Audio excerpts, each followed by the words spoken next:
Happy New Year and welcome to the first edition of Artifacts for 1997. We're ringing in this new year with some scintillating conversation about the local satellite broadcast industry, heritage preservation in the city of Minneapolis, the new Theater Live education program, and the City Lights Ballet.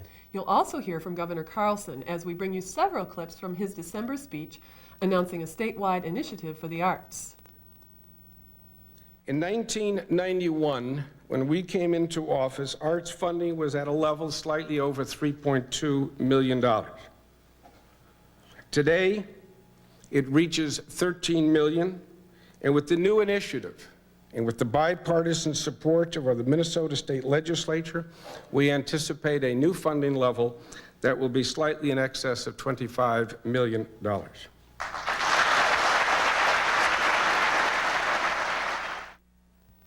All this plus the ever-popular Artifacts gift giveaway. Stay tuned for Artifacts next.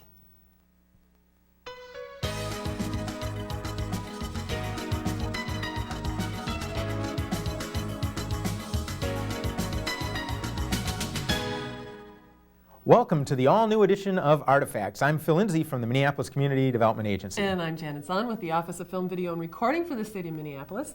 Today on Artifacts, you'll find out about an incredible video production that used a 40-person production crew, 7 cameras, 8 video recorders, 8,500 feet of fiber optic cable, and production and satellite transmission facilities to bring 3 one-hour live shows from Cloquet, Minnesota to 70 schools and museums across the country. Just another day in the life of Conus Video and Satellite Services. And my guests Woody Hubbell and Patraw will tell us more about that project and Minnesota's thriving satellite broadcast industry. Wow. Yeah. Then I'll welcome Karen Glover, who's helped bring a sense of community and to help strengthen families through her work with the City Lights Ballet. Next, Phil interviews a favorite city staffer, Amy Lucas, who will be here to talk about the Heritage Preservation Commission and current heritage preservation issues facing the city. And then finally, Godfrey and Tamara Hauser, the co-directors of the Theater Live Education Department, will tell us about their new and exciting theater education programs for kids and educators. And speaking of kids, our giveaway this month was designed by kids in grades K through 12. That's right. We'll tell you more about this later. It's a box of note cards developed by the Minnesota Alliance for Arts in Education. It can be yours by being the 12th caller to record your name, your address, and phone number on the City Cable 34 hotline. That's at 673-2234. We'll be right back with my guest from Conus right after this word from Governor Carlson's recent State of the Arts address. The film video production industry is now a $250 million per year concern, and it employs over 5,000 Minnesotans full-time. This past year, the motion picture production industry was one of Minnesota's top 5 sources of new jobs. And when you start to look around, you have to ask the question, who are these 5,000 people? What kind of jobs do they hold? Many are actors and actresses. Many have learned the art of backstage technology who are trained at our local theaters. Many are composers, musicians, arrangers who play in our orchestras. Some are animators, graphic artists, designers who are educated in our schools, and some are our screenwriters. It's not an accident that over the past several years, Minnesota increasingly has been successful in the film industry. Welcome back, everybody. I'm Zahn again with the Office of Film, Video, and Recording for the City of Minneapolis. And I just wanted to say I was really pleased that the governor made that reference and the connection between the arts and the film industry in his speech. I was really appreciative of that, and he is a big film business supporter, and we appreciate that as well. Well, with me today, Woody Hubbell, who is the Division Manager of Conus Video and Satellite Services, and Patraw, who is an account executive with the Conus Satellite Traffic Division. Welcome. Thanks for taking the time today. I appreciate that. In the introduction to Artifacts today, I explained what sounded like a very complicated but interesting production that you did up in Cloquet, Minnesota for the Bell Museum up there. And I thought we could use that as a little introduction as to what it is you do. Tell about that project, and I'm sure we'll learn a little bit about what Conus Satellite Services is all about. Okay. What we do is we provide satellite transmission and production facilities and crew to anybody that has a need for it, like the Bell Museum. The Bell came to us. We've been working with the Bell actually for 3 years. This is the third project we've done for them. And the end user for this was 70 schools around the country. And it's a show that's done live to the schools. And we started planning for this in July. And it was a very extensive production, as you can imagine. I mean, we're out in the middle of the woods. It's muddy, it's dirty, and camera equipment and things like that doesn't particularly like to be muddy and dirty. So it wasn't easy to deal with. We had a crew of about 65 to 70 people up there, and we were up in Cloquet for 3 days and shot this in one day, but with rehearsals and so on. And it was pretty extensive. It was a lot of fun. It was complicated. Where the actual event took place, back to where our control room was about 2,000 feet, which in our business is a long way, or can be. And we used a new to us, video fiber line, which is, although it's used in cities and stuff, it's not something you're going to find up in the North Woods. And we used it and it worked very, very well. And that was to get the video and the audio pictures from where the event actually took place back to the satellite truck so that we could send it up to the sky to all of the schools. So the Bell came to you with this idea, and they said, we have this show that we want to do, and we want to bring it live to 70 schools and museums simultaneously, and you were able to make that happen. Yes, we were. That's really an amazing thing. I think this is an amazing business. I'm fascinated by it, that we can do things like that. It's really a neat deal. It is. It's real immediate, and you don't, being on the other end of the television, watching what's going on, it's real hard to comprehend what goes into getting it to the homes or to the schools. Right. How do the kids respond? I mean, do they just go with this? They go with the flow? They ask questions? Oh, the kids were fascinated, particularly in this event. And then the one we did a year ago had to do with wolves.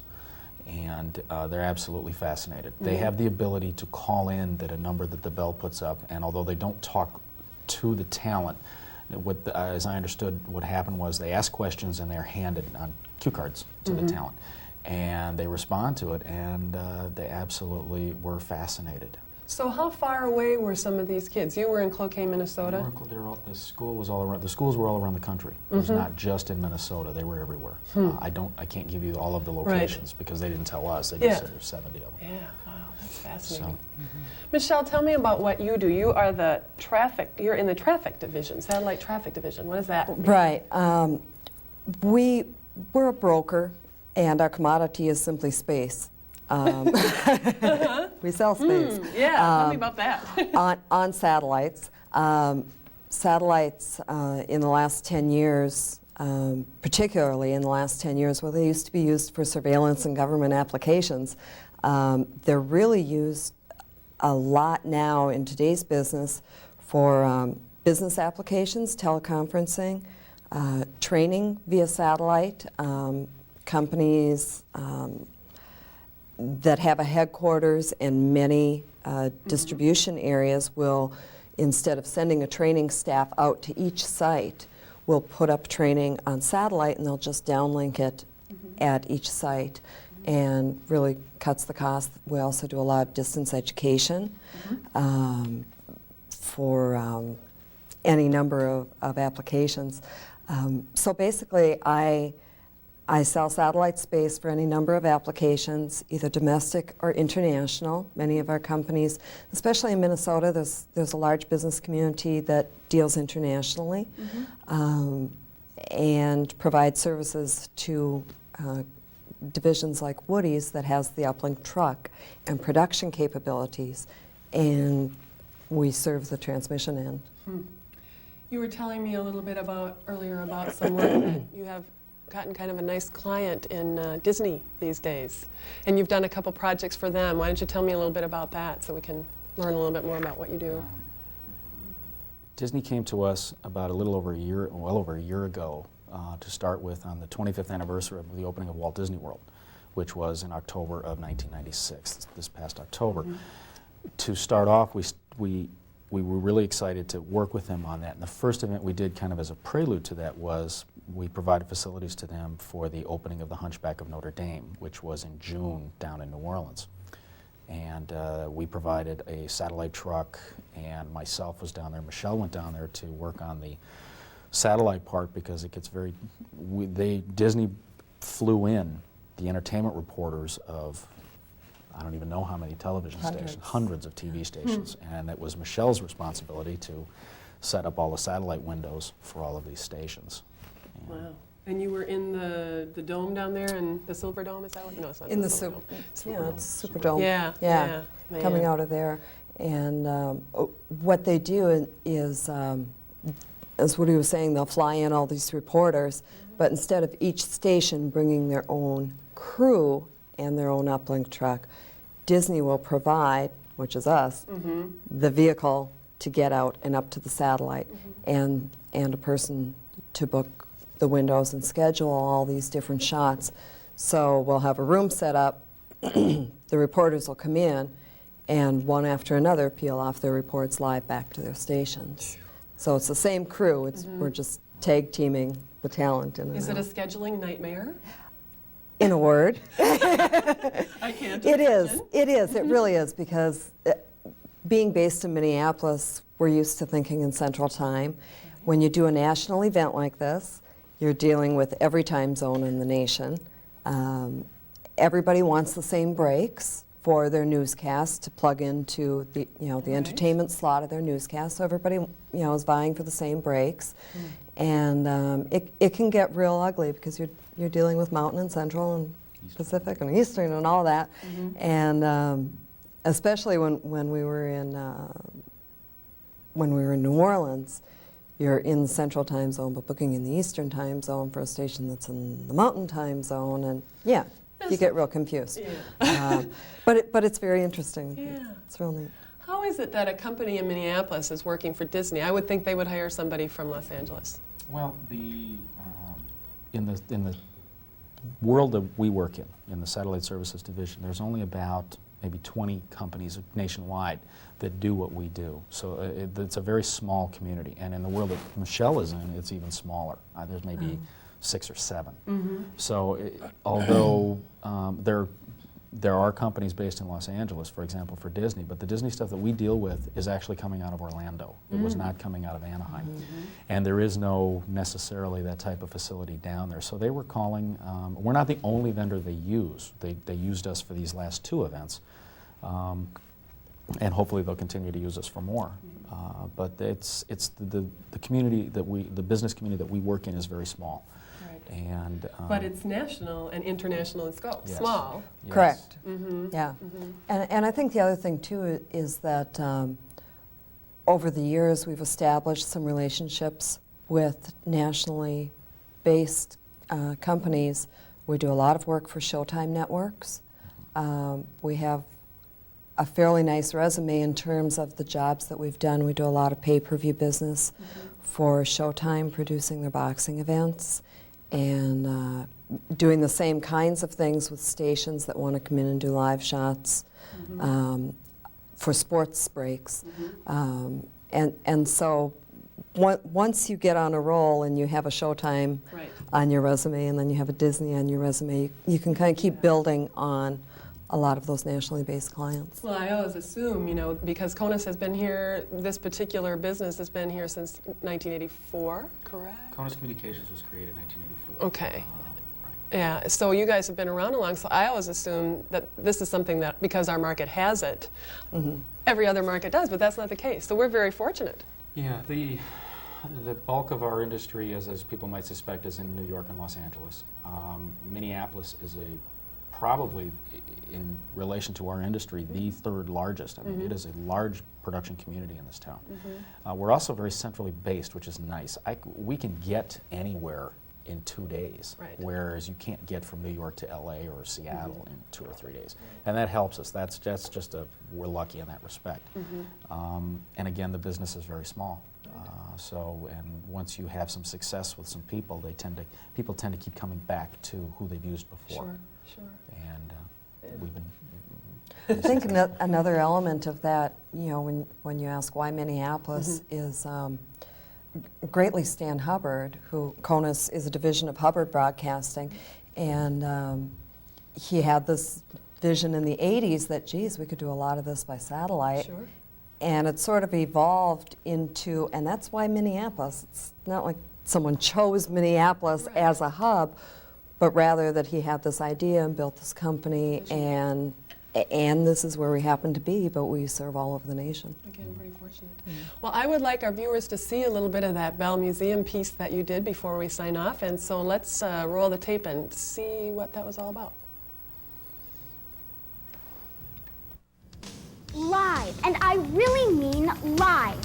From the Forestry Center in Cloquet, Minnesota, Bell Live presents Fire and the Forest. Come along on our electronic field trip as scientists take you deep into the forest to discover fire-scarred trees. We will climb to the top of a fire tower and see devastating fires such as those that occurred in Yellowstone. Learn as we investigate the effects of fire on plants and animals. And watch as we set ablaze a clear-cut stand of trees to experience the effect of fire live. It's Fire and the Forest, live. And here are your hosts, Peggy Knapp and Gary Lumpkin.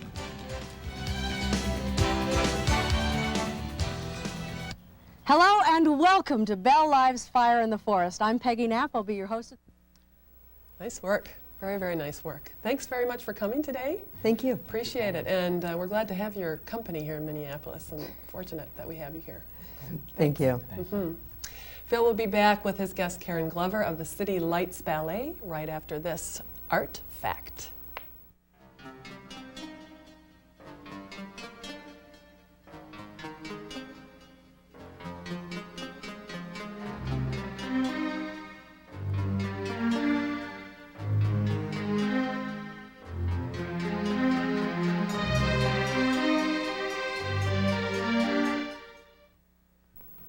Well, our next guest is a woman who is a dancer, a teacher, and a community builder, and I'm very pleased to have Karen Glover on the show. Karen, thanks for being here.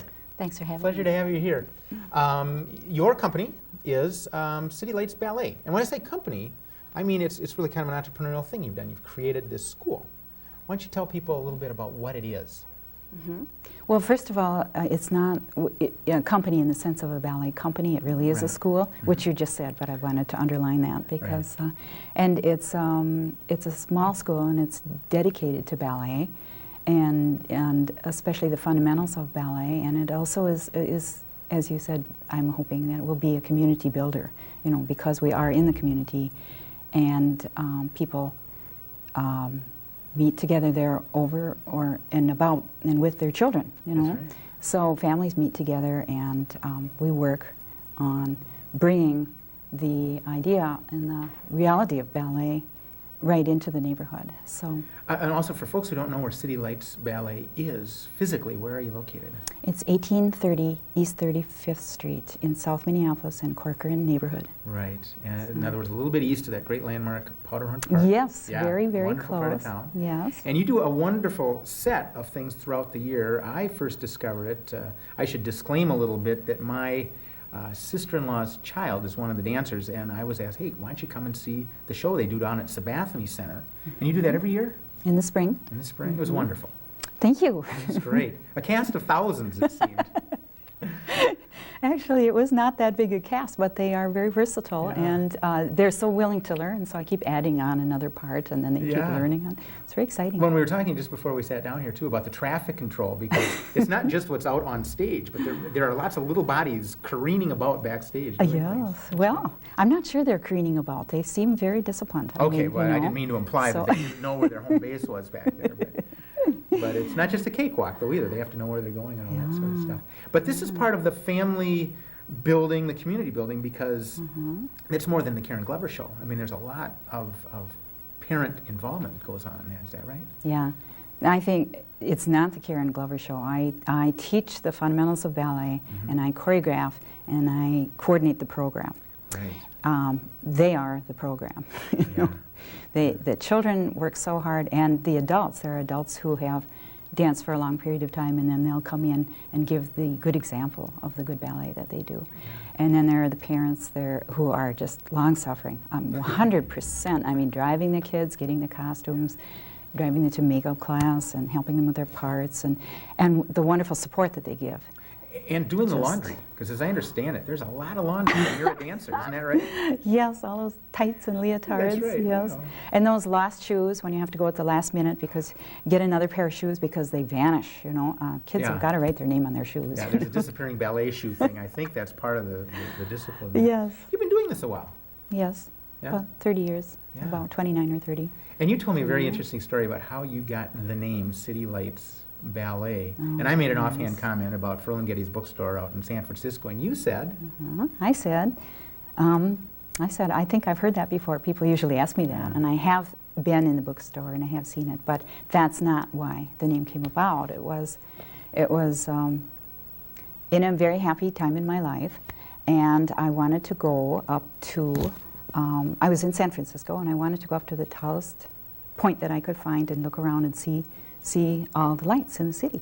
And so I got on a bus and I went to San Francisco, and there was a man in a little booth, you know, directing for the streetcars or whatever they have there. And so I asked him, where's the tallest point? And he told me this hotel. He said, if you go up here to this hotel, take an elevator, go to the top floor, there's a rotating restaurant, and you can see all the lights, and even as you stand there, you can see all around the city. And that's what I did. So I went up to the top floor.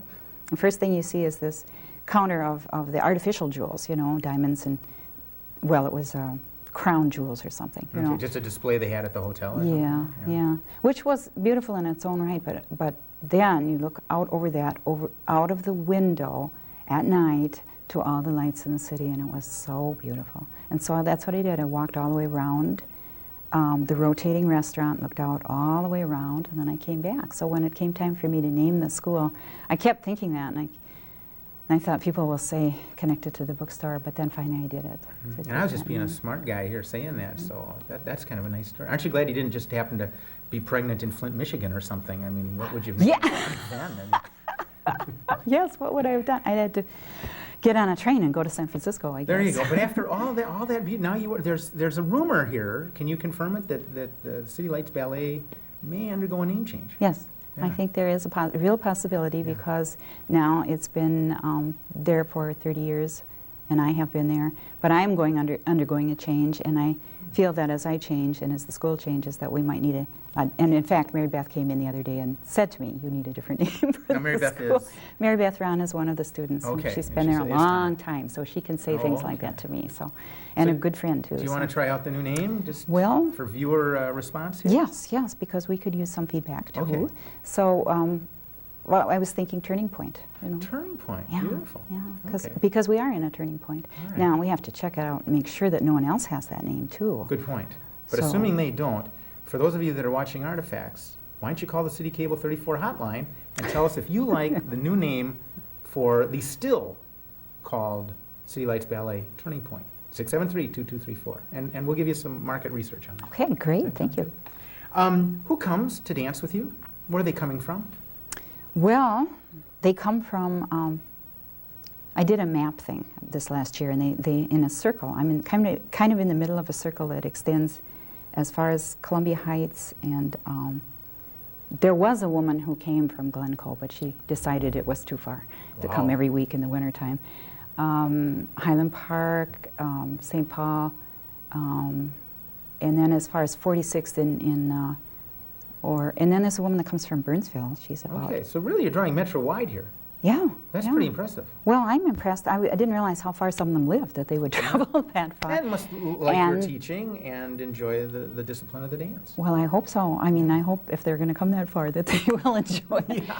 But also, right in the neighborhood, there are children, parents that bring their children, Mm-hmm. and some of the more experienced dancers that live within walking distance or just. And the short. stereotype, I think, is that it's moms and their little girls, but you've got some men that are coming to take classes with you. Yes, one man is, well, he is a roofer, but he is also an extremely creative person. Yeah. And he used to perform a little bit, now he sometimes will come because of the adult stretching and strengthening classes when he injures his back. And Okay, so that's another kind of class you do. that's Yeah. another kind of class for people who have been injured and who get these exercises Oh, that's nice. when they can't do a lot of physical things to heal. they'll get them from their chiropractor. But they are based on yoga, and they're geared toward ballet, and they do strengthen people and put them back into action. So if anybody out there actually sees a roofer dancing on the skyline, probably was taught by Karen Glover. It's, well, just one. One guy. Yeah, and then there's another man who just started this fall who is just really an inspired, he's an adult, full-grown adult male, but and he's a beginner, and he started with fundamentals, but he has that mindfulness approach that I use, you know, with the martial arts, where you really pay attention to your what you are doing, and you really focus and concentrate. And he's just made tremendous progress. And he has expressed an interest in performing, so it's possible. Hopefully, he will continue. We've got just a moment left. You also do some nursing home visits? Yes, yes. We have, especially the adults and the children, some of them in the school really enjoy going out to perform in the nursing homes, and they work very hard. We just all come together, and we work hard, and then we take some of our dances and go out and perform. That's good work. We've got to go. If people wanted to call and find out more, there's a number they can call for City Lights Ballet. 724-2470. All right. Karen, thanks for coming on and sharing with us about your organization. Thank you Nice for to having meet me. you. Well, my next guest, Amy Lucas, is anxiously waiting in the wings. But first, a reminder that you can be the winner of this, yes, right here, this beautiful set of note cards created by Minnesota students. Simply by being the 12th caller to the City Cable 34 hotline. Yes, once again, that number is 673-2234. Leave your name, your address, and a phone number, and maybe, just maybe, you'll be the lucky recipient of these cards. Now, heritage preservation is the next topic of conversation on Artifacts right after this clip that provides some insight as to why Governor Carlson has proposed a $12 million arts initiative in 1997. Stay tuned. But let me say on a very personal note, because people ask the question, why? My father was an old Swede. He was born and raised in Sweden. He had an education that did not go beyond the 6th grade. But his great love and his great passion in life was opera. As a little boy, he would tell me stories that as a youngster he would work at night, all night, delivering telegrams. And at the end of a week, he could make enough money to buy one long-playing record of Yessi Björn. I mean, think about the commitment. Because I remember one night for dinner, he came up and we were listening to a tape. This was pre-CDs, and he asked me, he said, well, how long do you have to work for this tape? And I thought it was a rather peculiar question, because you don't think about it that way. And here, as a young person in Sweden, he had to work an entire week just for 3.5 minutes of an opera singer. As a matter of fact, he was so dedicated to Sweden and to opera, he had me convinced that Enrico Caruso was really a Swede.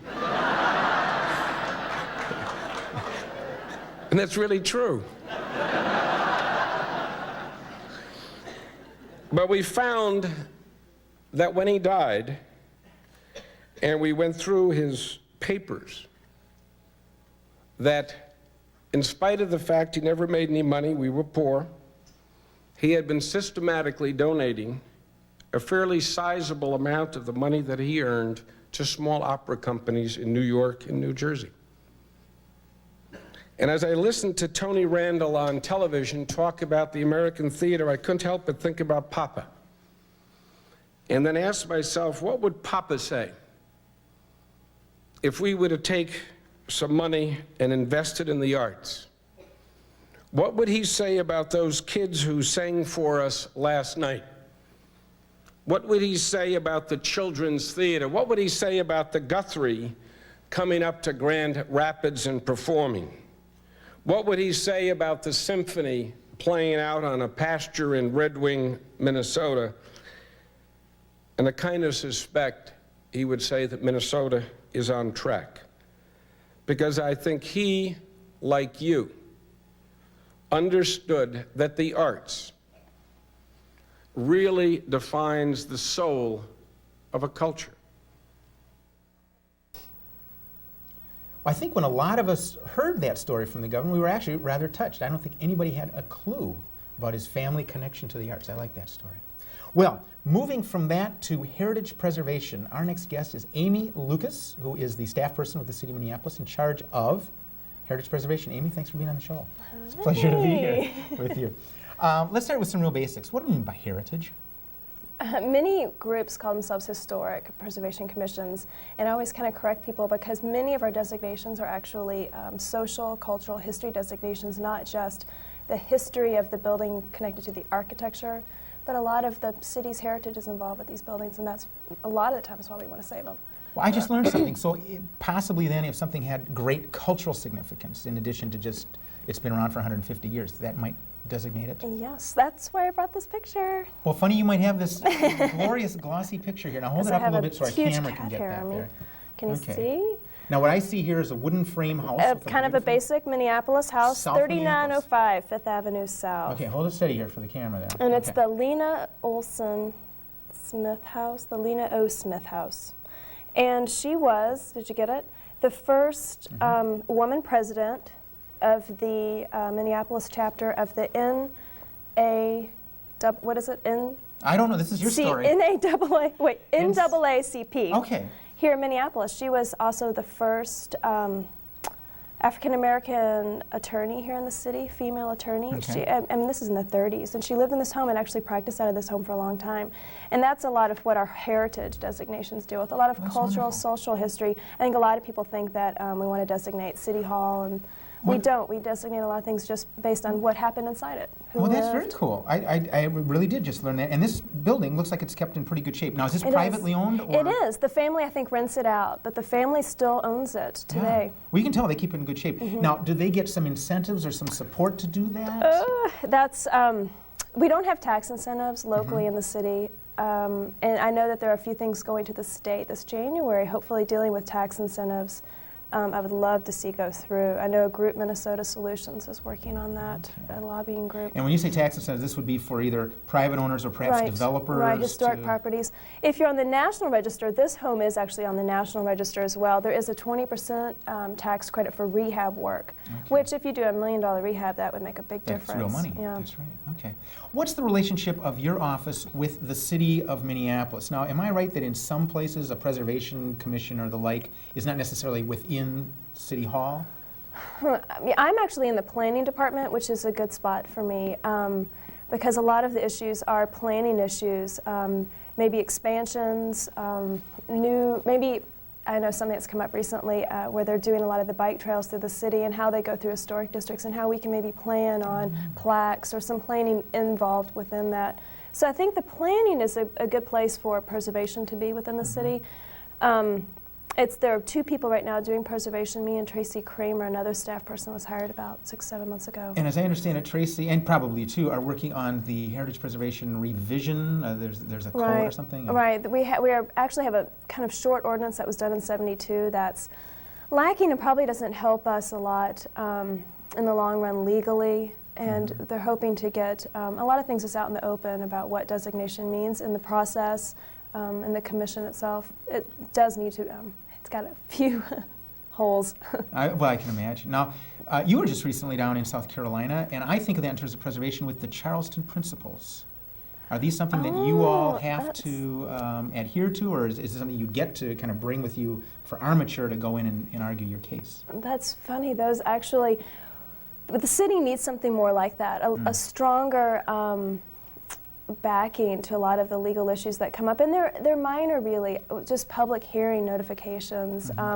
Probably a lot of zoning issues are involved in preservation and maybe should be pulled into the ordinance more, or in the new zoning code revision that's going on right now as well. The Charleston Principle is pretty good. I do my homework. I also learned in my reading that you wouldn't mind seeing sort of an advocacy group, a watchdog group, that's my term, to kind of fight for preservation outside City Hall. Yeah, a lot of people feel that I am a paid advocate for the city, and I'm not. I'm a staff person. I think the preservation commissioners, there are 10 commissioners, are in a way advocates. They feel strongly about preservation. They come from a lot of different levels of city planning or actually property owners themselves. But their main role is to really look at the permit changes to properties. We do have Preservation Week, and some educational things come up throughout the year. But the Preservation Alliance in Minnesota is set up. It's actually based in Minneapolis, and that could be a much stronger group, I think. I think a lot of people are nervous about, I live in Uptown, what's happening? And they call me, and I'd like to see the Preservation Alliance maybe get more involved and help them out. So where do you do battle? You just mentioned Uptown. Obviously, commercial development comes in. There are people just enthusiastic to tear down, put up. I'm over at the MCDA. Obviously, the MCDA is interested in development of large and small things. Where do you do battle? Where do you join the fray? You know, it's been pretty good in the past 2 years, I think. I think kind of the last really big battle was probably the Federal Reserve and losing a lot of those warehouses, and that was with my predecessor. So it was her fault, really, when you get down to it. Martha Fry's fault. Oh, and you're naming names. Martha worked really hard on that. It was a hard issue. Well, the point is you don't win them all. It's sad to lose them. No. That's really part of it. And you have to pick them carefully. Yeah. I think that in the past 2 years it's been pretty good. The commission actually last year, we just finished our annual report, denied one permit out of hundreds heard last year, and it was a demolition of a contributing building in a historic district. And I was kind of surprised when I started going through all that, counting the permits, that one permit. One. Lutheran Brotherhood building. Oh, you wanted it, you didn't get it, right? No, I signed the demo permit last week. Oh, that's hard. I know. Let me ask kind of a cynical question here. If we just waited long enough, would any building become worth saving? No. Someone said that to me last week. Yeah? What will happen when the HPC designates all the buildings? And I thought, well, one, that's not the goal, and two, I don't think that would ever happen. You want significant buildings. And yeah, and I think that Lutheran Brotherhood, or the old Mini Gasco building, actually is a very significant building. First steel framed glass, right? Building in downtown Minneapolis. Yeah, and really is a showcase for that. Most of the other buildings of that era have been changed, and that's really pristine. I mean, just everything about it, the planning of the building itself with the courtyard and the sign. Well, and I actually was sort of serious with my question, because the longer I've been around downtown Minneapolis, the more interesting that building becomes to me. When I first saw it years ago, I thought, oh man, that's sort of postmodern and ugly. And I actually asked that question, kind of segue into this question about libraries. Because somebody asked me once, well, you know, that downtown Minneapolis Public Library, all the architects would say, oh God, that's how we get rid of it, build something new. But if we waited 50 years, wouldn't somebody be sitting in that chair saying, you know, Phil, we're going to fight and save that old main library, if it was still there? You know, it's funny, probably there are people out there already. Save it. Yeah. It was amazing when we were dealing with the Lutheran Brotherhood and we were pursuing historic designation through City Council, how many people would read about it in the papers and call me I look out my window every day and really like the building. I was surprised by that, because as same number of people would call me and say, you know, I'm older than that building. What's up with that? And it's hard, because I think that it's moving into designated buildings that are 25, 30 years old, 50 years old. It's hard. I think people don't see our recent culture as historic, which is interesting to me. It is interesting. I'm always surprised by that. And we're a relatively young city compared to the East Coast or Europe and things like that. So here, I mean, if it goes back to the original McDonald's, that's probably considered historic. Well, it is. Actually, the first McDonald's is designated. Is that right? It is. I'm living the wrong life. That's very interesting. But I do think that every city has some neat things. I mean, this city, my parents come, and the mills, the Mills City, that's really interesting and different to them, the river. No, the Minneapolis Warehouse District is kind of something to be proud of, isn't it? I think you're quoted somewhere as saying that that's one of the largest warehouse districts in the U.S. Well, you asked me to bring historic photos, and I think people would love to see historic photos of the Warehouse District. They haven't changed a bit since 1900. You look at that, and the only thing different is probably a lot of the cars on the sides of the street. Yeah. The buildings, you can look down First Avenue, and maybe dealing with just awnings, that would be about it. It's really neat to compare the photos. Let's shift gears a little bit. Interesting work. People that are out there that care about buildings and our built environment and other aspects of urban life are probably saying, well, how do you get into that? What's your background? What got you into doing historic preservation work? Probably my mom. Really? I grew up in Kentucky, and we lived in an old house. It was built in the 1800s, and they restored it themselves, my parents, slowly. We did a lot of scraping of the woodwork growing up. No resentment there, though, or anything, Can is you it? tell? Yeah. I don't scrape anymore.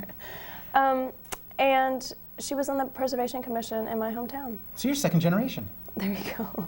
That's I know, right. but I'm the staff now. So your kids, you might actually get your mom designated or something. Probably could That's be. right. And they're still out in Kentucky, the family? Yeah. Because I do think of that as a very historic part of the country. It's a pretty, they live in Lexington, it is very pretty. But I think that's where it started. Yeah. But you also time have ago. an art history background. I did. I was an art history minor, which was great. I did growth and structure of city planning when I was an undergrad as a minor, which was Growth and structure of city planning. It was kind of So Lewis Mumford is history. like a big deal for you? There you go. Wow. It was neat. It was a neat course. Just kind of histories of cities. Really neat. Obviously, a lot of it was European. But it was very interesting. It's helped me in my job today. I had no idea at the time. It just was kind of a fun minor. And then I went on and got my master's in historic preservation. Fascinating. And then you're here. And I'm here. That's great. Just a few years out of school. We've got just a couple moments left. Biggest challenges right locally now? here in Minneapolis? Oh, I'm so glad you issue? asked me. Our latest issue has been we're trying to designate 7 Minneapolis public libraries. 2 of them are no longer libraries. One of them is the Walker Library, now owned by the Junior League. That's the clothesline up there where you get used duds. In Uptown. And then the other one, 5 libraries, now still owned by the public library that we're trying to designate. And we've had some good community support, people coming out, calling, writing letters. They love their local libraries. And the libraries, while 3 of them are Carnegie libraries, the designation studies were written by a consultant last year, and they're really actually based on the social and cultural history of the libraries and what they mean to the city, not just the architecture. And I talk with a lot of people who've grown up, and those libraries is where they started to read or look at pictures. They go into the arts. They get interested in things. Amy, we've got to go. If people wanted to find out more about heritage in Minneapolis, is there a phone number they could call? My number, 673-2422. 2422. Okay, we'll get that up on the screen. Amy, thanks for being on the show. Thanks, Phil. That's great. Now you'll hear all about lots of new theater education opportunities for kids and educators when Ann Godfrey and Tammy Hauser join me next on Artifacts. But first, to get you in that education mode, here's another clip from Governor Carlson's December State of the Arts speech. Stay tuned. Arts are also a very key part of the educational process involving our children. For instance, when you look at the SAT exams, it's known that those students who have had access to an arts curriculum tend to outperform those who did not have arts in their curriculum. In other words, it's part of the broadening process of education. Well, many of us in the arts community were very excited and interested in what the governor had to say, and in particular, arts education. I thought he got it right on that. And another point that he made that we didn't have in that clip was that he doesn't want any school district in Minnesota to have to pull back from its arts education effort, and I think that's the right thing to do. Along those lines, we have 2 guests on the show now. We have Ann Godfrey and Tammy Hauser, who are with Theater Live. They're setting up their education department. Ann, nice to have you on the show. Thanks, Phil. Glad you're here. Good to be here. Tammy, Thank how do you do? Good. Now, Theater Live, when I hear that term, maybe just because I know or I've read in the paper, I think of the State and the Orpheum Theater, but there's a whole lot more to it than that. Do you want to explain where you guys are doing this? Theater Live is a nonprofit organization, and it has as its mission 3 different goals. The first one is to sponsor a series of performances, music, dance, and theater. Along with that is the Broadway series, and those performances take place at the State and Orpheum theaters. The second component of the mission is to preserve and restore the theaters. And the third one is where Ann and I come in.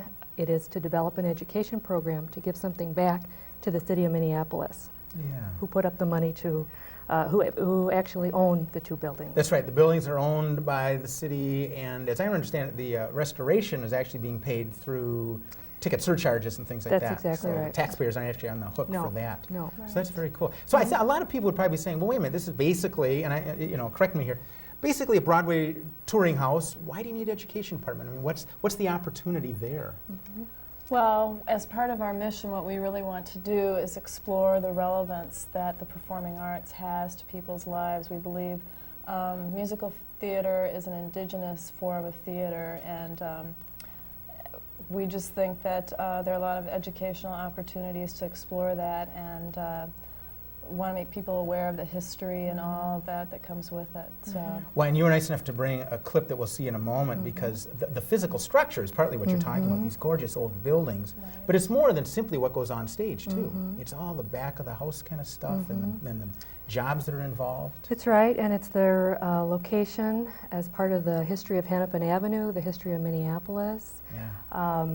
We think of the State and Orpheum as and Hay City Stage, which is also located across the street. as part of this entertainment destination. And they are one end of Hennepin Avenue, connecting with all the other arts organizations on Hennepin Center, and Hennepin's a all the way great to the bridge Guthrie. over into the warehouse district and the rest of downtown. That's great. Well, tell you what, why don't we set up and take a look at the clip that you brought? Okay. Just to set it up, I'm a sucker for vaudeville, and when I saw what you had in there, I said, oh, we got to get a little clip of some of the history. Yeah. But then we also talk a little bit about the industry itself. So Okay. let's take a look. I guess it'll come up right here.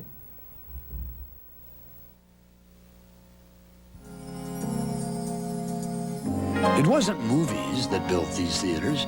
It was a wildly popular entertainment called vaudeville. These huge theaters tell us just how popular vaudeville was.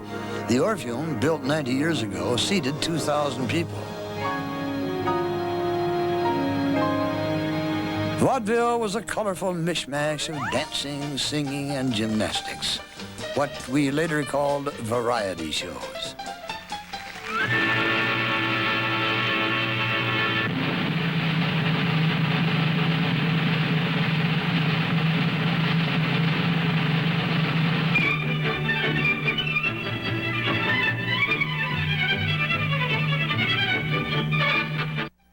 We had a staff of about 60 ushers in white gloves, in starched dickies, in very sharp uniforms.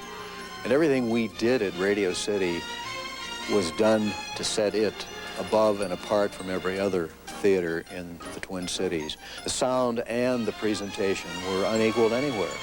We would change even the lighting depending upon what was on the screen or what was on the stage. We would use a soft blue light in the proscenium during the newsreel. Another exciting innovation was something called a Magnorama, one more piece of Radio City movie magic. For an important scene, the projectionist could expand the screen to make even more impact. Radio City, in fact, the first summer that it was open, played a movie with Bing Crosby, and 100,000 people attended the first week. These were the days of Radio City's heyday. These were the peak glory years. It was the golden era of motion pictures. Well, Tammy, I liked what you said about the indigenous art form, and that was just kind of a look at, I mean, a really brief look at, vaudeville going into movies, and now here we are back on stage shows. It's really wonderful what the history is. Yes. And this month, you've got a tour. Explain that. What's that going on? Yeah. January 18th, we're going to be offering our first of many, I hope, historic tours called Lost and Found Theaters of Hennepin Avenue. We're offering it through the Open U organization. We have 3 wonderful historians. One of them was featured on the KTCA program you just saw. His name is Tom Langley. We have Jim Wembloom, and then Marcia Olhausen, who's an architectural historian. Yeah. And the 3 of them are going to be leading this tour, which takes place on Saturday morning from 9 to noon, starting with the tour of the State Theater and looking at all the technical, amazing things that have really established the history of theater, which you saw, from vaudeville and burlesque up to motion pictures. It's just an incredible history, and then we'll have slides and photos and personal stories. End up in the Orpheum Theater, where we've got Sunset Boulevard showing, so they'll be able to walk on stage and see the set, which is really exciting, wonderful opportunity. And see some artifacts that we have in the basement that were used throughout the history. Now, if people wanted to go on that tour, would they call you folks or call the Open U? Call Open U. Call the Open Okay, U. and I don't know that number, but if people want to find it out, they call our hotline. Sure, I can give it to you. Okay, and as long as we're talking about phone numbers, there is a number of people wanted to call the education department. Yes. And what's that number? Can one of you rattle that off? Sure, 373-5654. Okay, we've got that number up on the screen, so theoretically people can find it. That's a fascinating tour. Yes. And I got a chance to tour back in the Orpheum once, And the thing that people don't realize too, it's very much computer driven now. Yeah. I mean, there's a lot of computers which they were pulling on ropes back in the vaudeville. Yeah. Well, that's the other segment of this tour where we're going to go backstage at the State Theater to start off with and look at the lighting and sound systems and the counterweight systems. So there'll be a whole technical aspect of what modern theater is now able to do too. And that leads in, as I understand it, to some of your other goals for Yes. your education purposes, which is it's not just buying a ticket and showing up. No. That's nice, but it's also jobs, careers, and what goes into producing something That's right. like this. As Ann said, one of our main goals is to further that understanding of the relevance of musical theater and performing arts in our lives. But other things have to do with opening access, getting people that may have not experienced live theater and give them that opportunity. And then this whole area of job and career-related skills. Most people think of the only opportunities in theater being performing what's on stage. They don't realize the incredible skills that are needed for the technical areas, the behind-the-scenes kinds of things, and how sophisticated those systems That's right, are and so now. you need the education, the training up front, and then frankly, if you get into those, I mean, There's great opportunities. great opportunity. Right, And locally, I mean, it's not that you're going to learn it Absolutely. here and end up in Hollywood maybe. You could maybe build a career in the Twin Cities. That's Right, absolutely there's a right. wealth of theaters here. So one of the programs that we really want to start next fall is this apprenticeship program where high school or college-age students could shadow one of the technicians or administrative people in the theater, and then our hope is to actually place them in one of the local theaters here. Oh, that's neat. Yeah. That's a model that has been developed in Kalamazoo, Michigan, and is running in 14 other cities right now where they have union houses.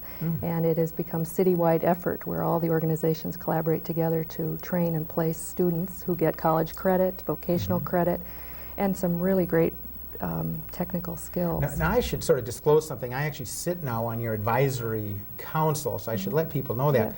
But I'm a novice to it, so I'm Yeah. just learning things even as we sit and talk here. Sure. What are some of the issues you're facing? I mean, what are some of the difficulties in bringing people to your venues and getting these opportunities in front of them? What's in front of you? Well, it's both an opportunity and a hardship that we have booking in 2 different theaters. We've got events happening every day of the year, from a Broadway series to Judy Collins, John Denver. We have a whole range of performing artists.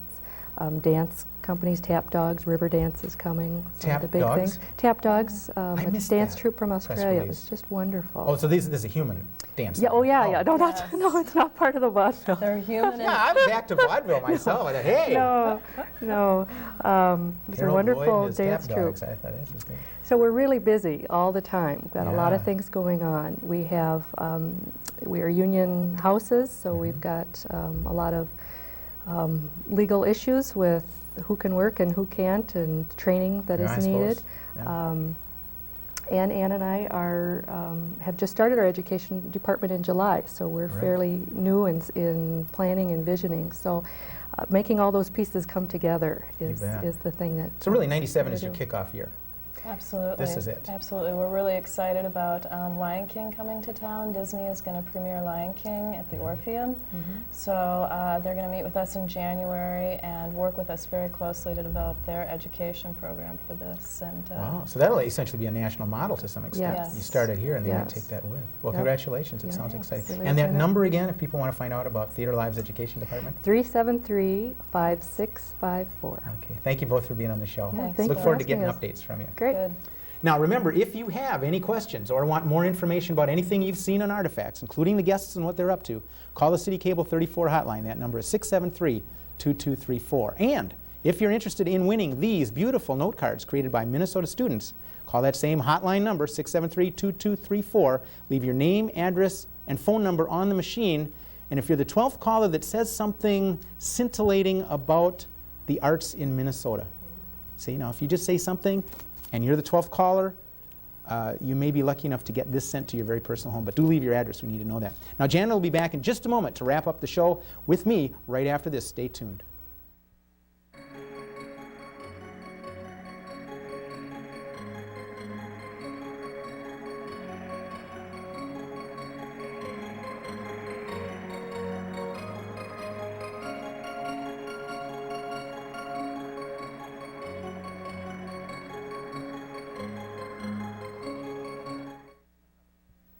Well, Another nice show. Always a nice show. You always bring in guests that educate me. Well, and they educate me too. I'm particularly interested in the satellite stuff. Way over my head. So to speak. Well, yeah. ouch. No. But I don't understand how they hook up stuff like in, where was it, Cloquet? Yeah. And then suddenly it's in Salt Lake City. I mean. I know. Well, you know, they make a phone call and beam it up to the satellite, and there it goes. But of course, certainly more complicated than that. Pretty neat stuff. I thought all the guests had interesting things to say, though. At this point in the show, we sometimes catch up with some newsy notes and things like that. This was interesting. A little. Perhaps arcane here, but there was a survey done of downtown Minneapolis residents, workers, and property owners in regards to the NRP here in Minneapolis, the Neighborhood Revitalization Program.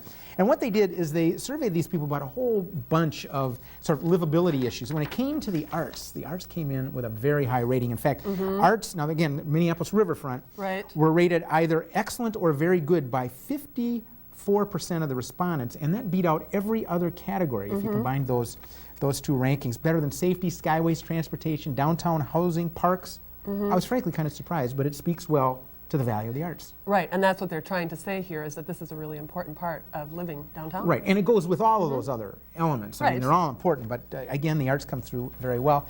Changing subjects here, I wanted to kind of brag up what Zeitgeist, which is sort of the new music, one of the new music ensembles in town, they received a grant to commission some new work in a very competitive field here. 15 out of 110 applications were funded, including our very own Twin Cities Zeitgeist, and they'll be collaborating with folks from the Yale School of Music, Phoenix composer Martin Bresnik, and Minnesota composer Mary Ellen Child. So congratulations to Zeitgeist. That's a neat deal. Also, I wanted to mention that the Women in the Director's Chair series at the Walker in January 3rd through the 31st. It features established and emerging women filmmakers and media artists from around the world. But the cool thing is that they also show a lot of work by local women. That's good. Really a fun thing to see. And if you have questions about that, you can call the Walker 375-7622. Yeah, and they've been doing that a couple years. Yep, this is the fourth year. Fourth year. Okay, so very good program. Yep. And as we've been saying all show long, and we love to do this with the giveaway. We love to. We've given away just about everything except note cards. These are so fun. And they really are. They're really quite charming. These were done some years ago, developed by the Minnesota Alliance for Arts and Education. And although this is actually my favorite image right here, they're actually a series of 4 different images done by school kids throughout Minnesota of different ages. In fact, I think one is an 18-year-old, and this, I don't know, but this is probably a high school graduate down here. But call the City Cable 34 hotline, 673-2234. Say something scintillating about the arts here in our area.